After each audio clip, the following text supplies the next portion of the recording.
Well, it's good to see you. I'm Petey. I'm the senior pastor here. If we've not met, would love to meet you after the service. I do want to just take a moment and say I'm so sorry if you thought you'd be running a marathon or a 10 miler this morning and you didn't get to. If you trained for it, I just want to say, in solidarity with you, I hit snooze this morning and didn't run either. So if you're not aware, the Twin Cities Marathon and 10 miler was canceled at about 5:30 this morning. Was decided that it was canceled. So big disappointment for a lot of people, but grateful for you that we get to worship together to celebrate what God is doing in our midst. And I want to take a moment and introduce you to a special guest we have. Camilo Garcia is with us. Camilo, would you stand? Camilo works for Opportunity International, one of our mission partners in Colombia. And if you guys would help me just thank Camilo for being here today. Um,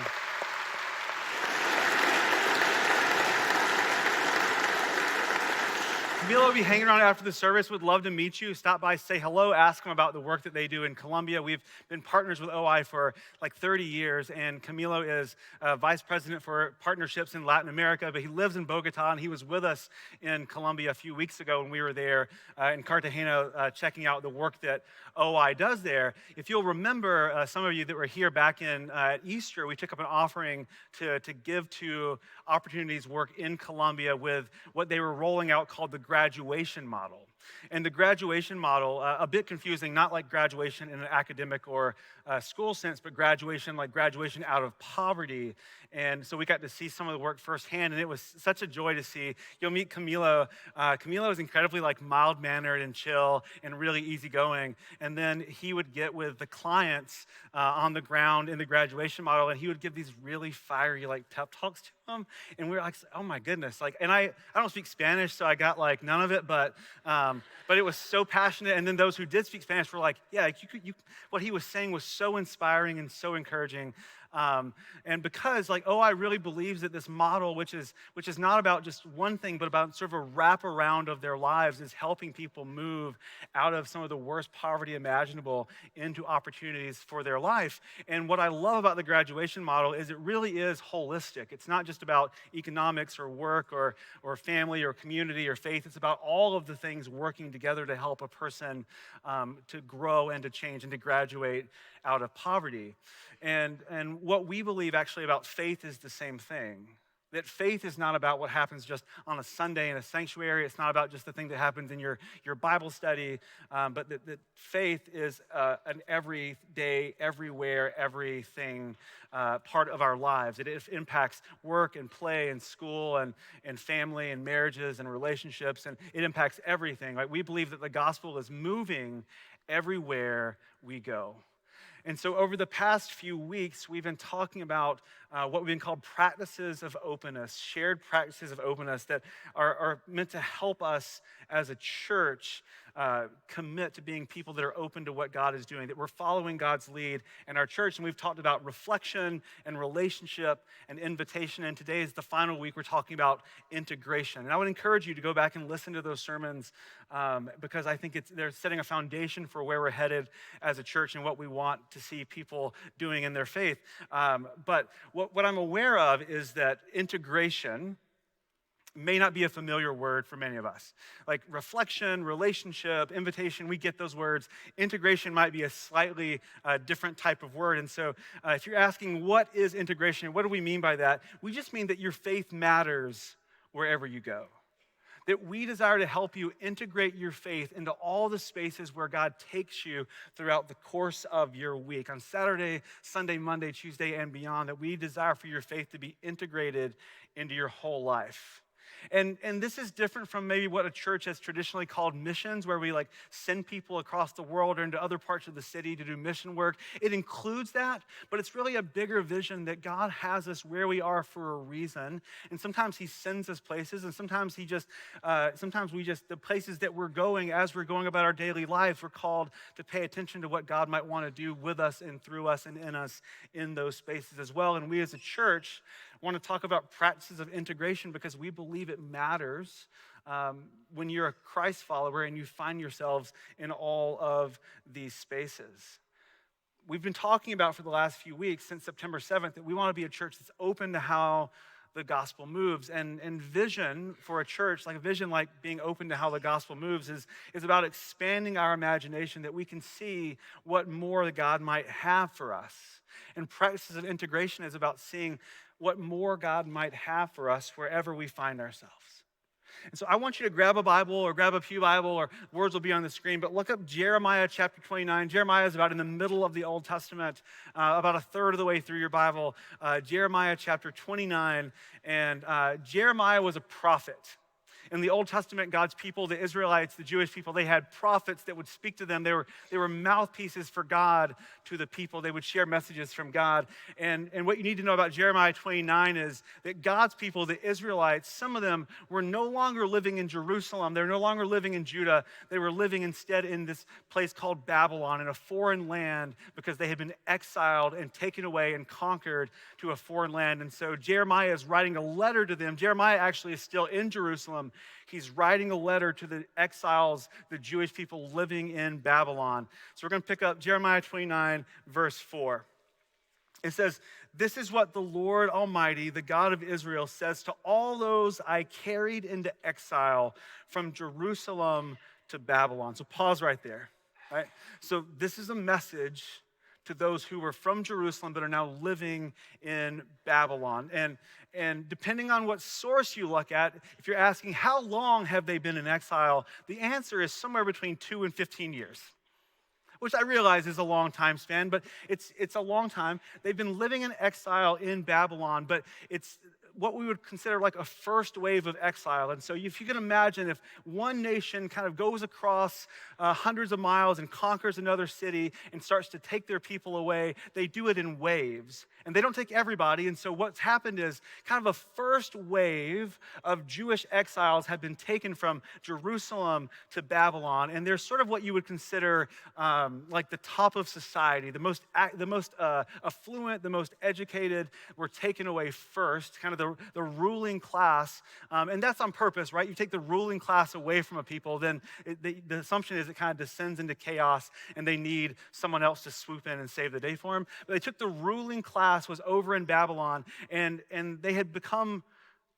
pretty dissatisfied with life, as you can imagine. If you've endured a forced relocation over hundreds of miles in a pretty brutal way, you would quickly become pretty frustrated, antsy, disenchanted with life, thinking about rebellion and revolt, and really uncomfortable, right? You're far from home and you're wondering, like, what's going on? When do we get out of here? When will God take us back? And so the thing that would happen was these religious leaders among the exiles in Babylon would tell them things like, oh, just hold on, God's coming. Like, God's going to rescue you. You don't have to live here very long.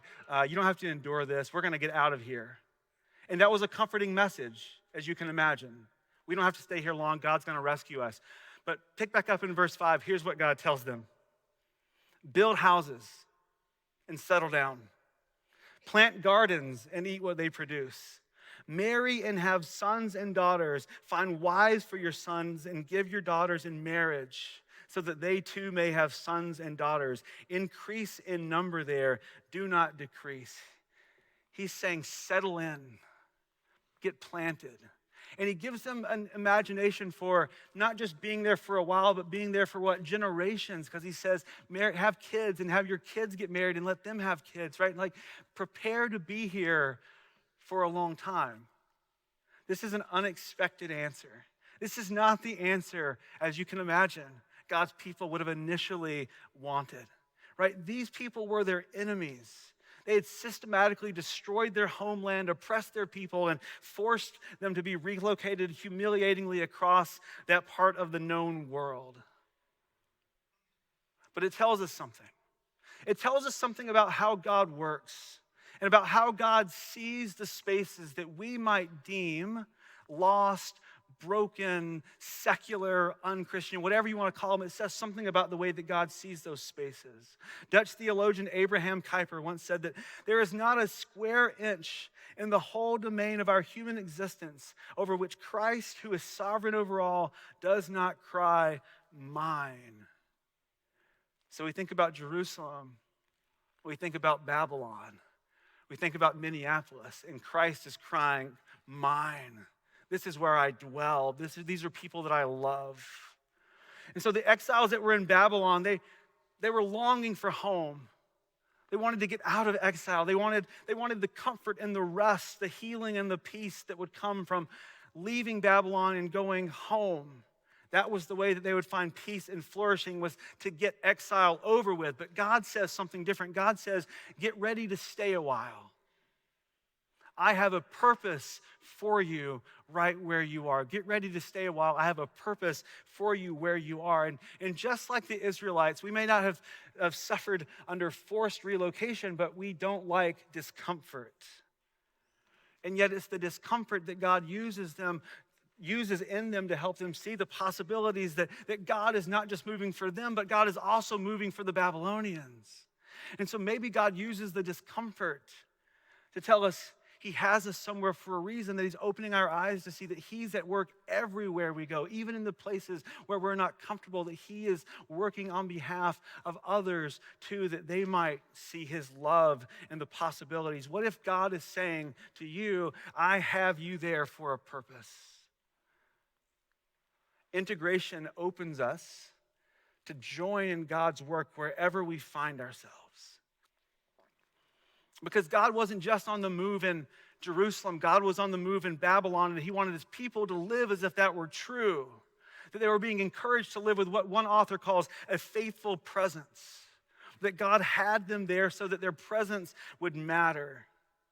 So that their obedience to God and their love of neighbor might result in His peace and flourishing being spread in the world.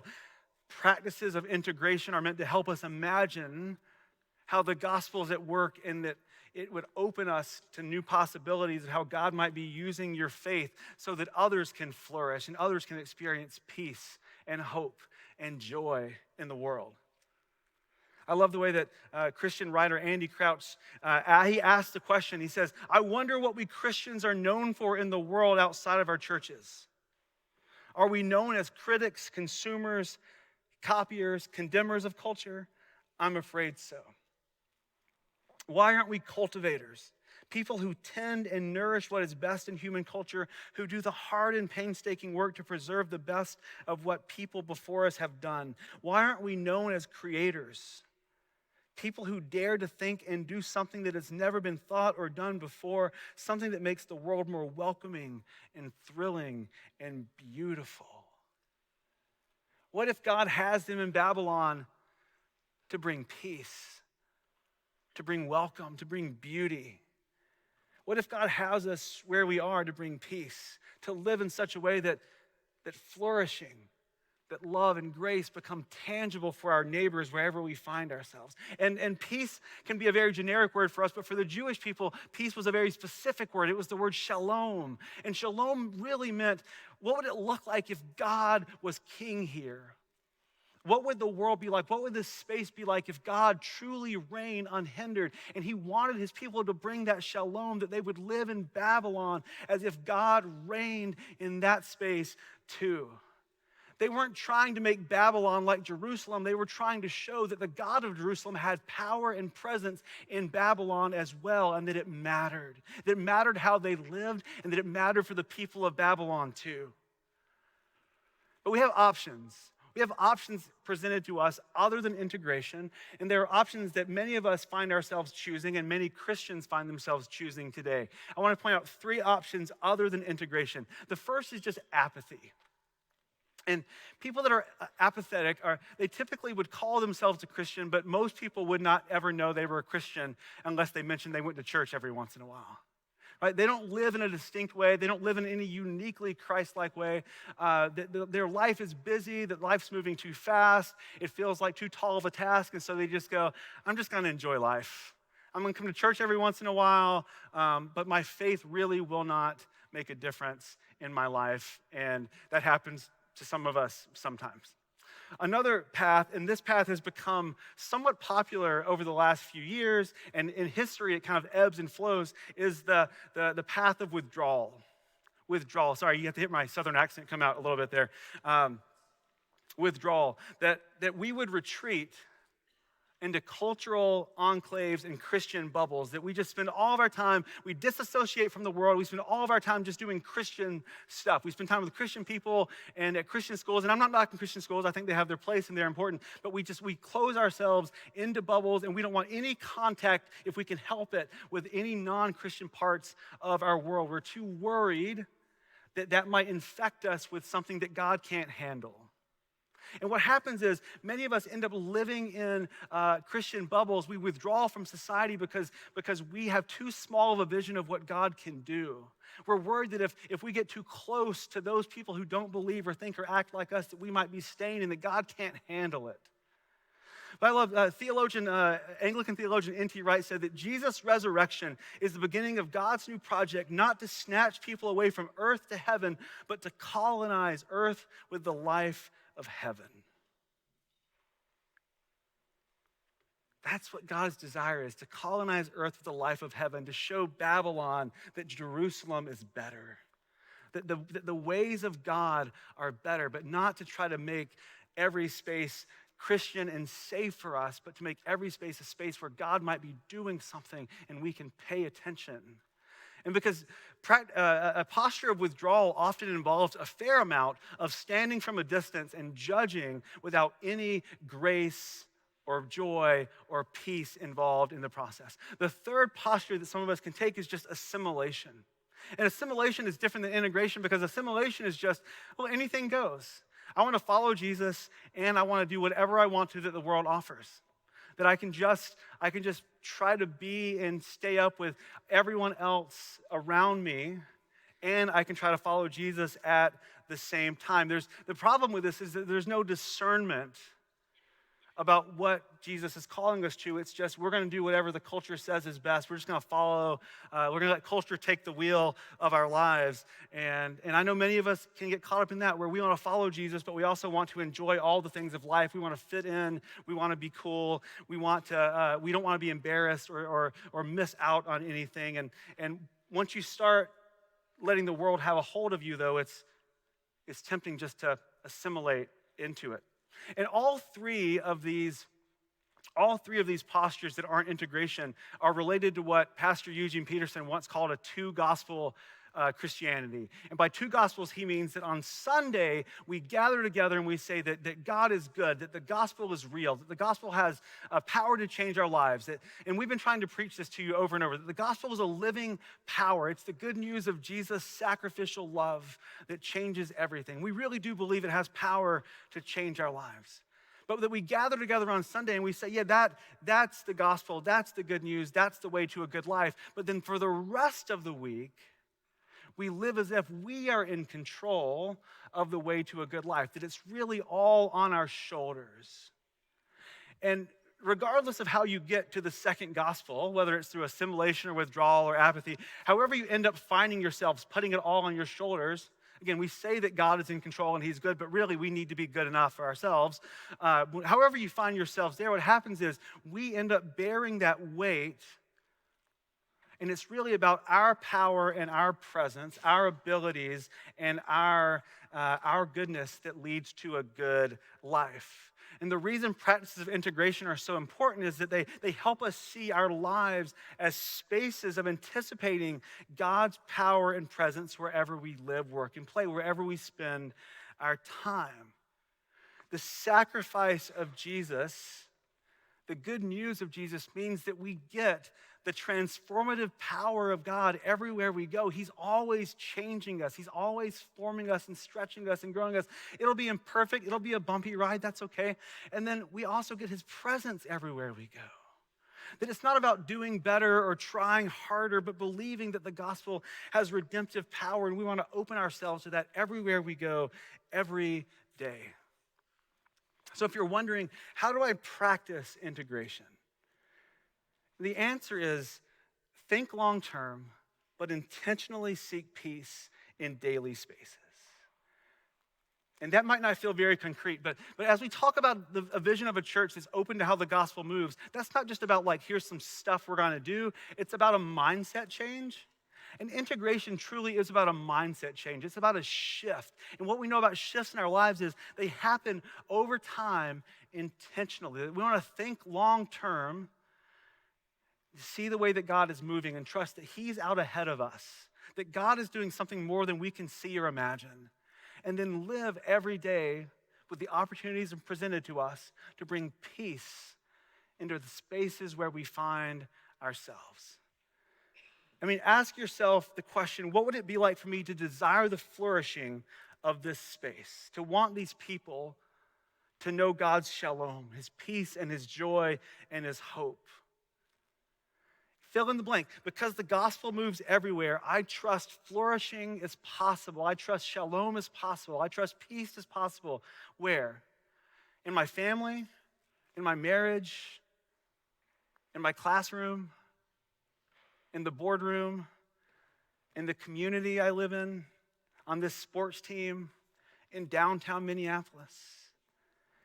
When I'm in the car at rush hour at 8:30 a.m., what does it look like to believe that flourishing is possible? What if God has you right where you are for a reason? What if God has you where you are for a reason? And what would it look like to take daily actions to believe that God is up to something and He has you there on purpose?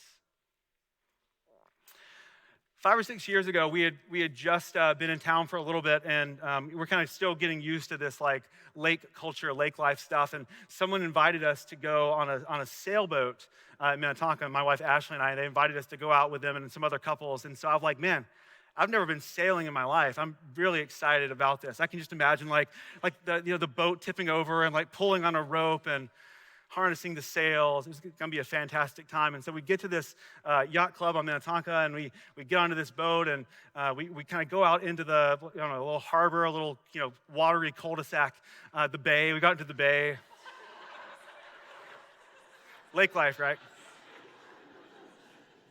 And we've gone, we've just gone a little bit. We haven't even left the little bay.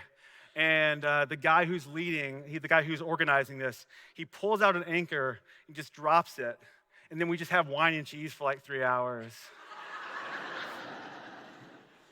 And then we go back to the dock. And I'm like, oh, this is sailing. Okay, this is cool. I could get used to this, I think. I wonder what else is possible, and I wonder what excuses would stand in the way of going out. Maybe the water's choppy. Maybe we don't really know what we're doing. Maybe we're not prepared. Maybe you might be overwhelmed by it. And then we would settle for what's comfortable, what's easy, just to sit there to enjoy some wine and cheese. It was a good time. It was a great time. It wasn't sailing, but it was a great time. And I wonder how many of our faith gets out into the harbor and we just drop anchor and we do what's comfortable and easy. And we settle for less than what God might do. We settle for less than what's possible if we go out into the choppy seas. We settle for less than what's possible if we do something that we don't quite know what we're doing, but we want to be stretched. We settle for what's less than what's possible when we let God have control over our lives. When we step out beyond what's capable and our own strength, and we open our hands to what God has. This vision, open to how the gospel moves. We've left the dock. Let's not get stuck in the harbor. Let's not get stuck in the bay. Let's go out. Let's put this into action. Let's be people who are open to how the gospel moves everywhere we go, that we practice integration, that we believe that God is doing something in us, through us, with us, everywhere we go. Amen? So